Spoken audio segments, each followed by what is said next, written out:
And Mr. Slaugh, you are now recognized for your testimony. Slaugh. Thank you. My name is James Slaugh, and I want to thank the House Oversight Committee and Chairwoman Carolyn Maloney for allowing me to share my story today. I want to start with my coming out story, as it involves my family, their support, and in the beginning, homophobia. My sister Charlene actually helped pave the way for me to come out, for me to feel safe.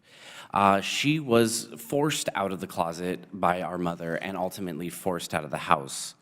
When she was, our household went through a transformation.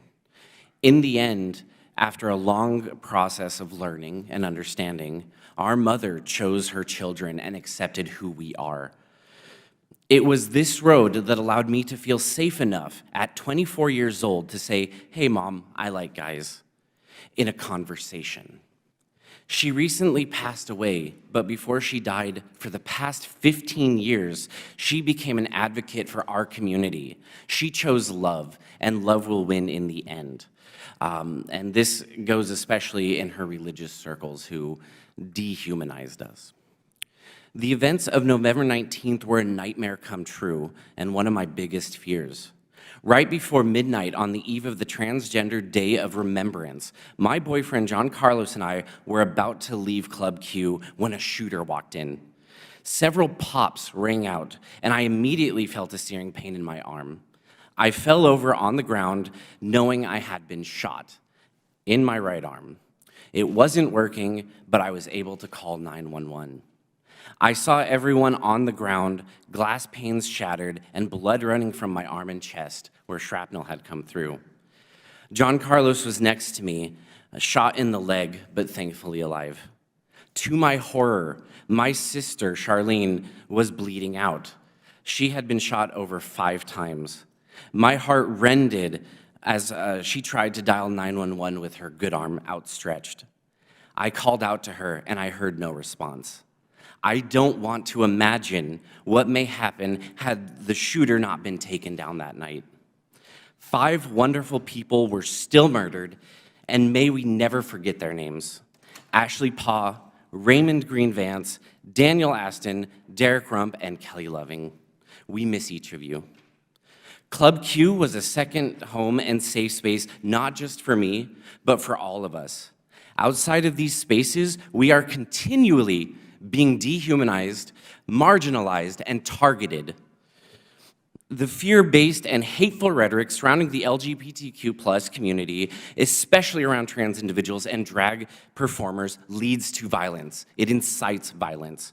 We shouldn't have to fear being shot when we go to our safe spaces, or anywhere for that matter. It was only after this violation of our safe space that I came to realize, though, we have a lot more love in this world.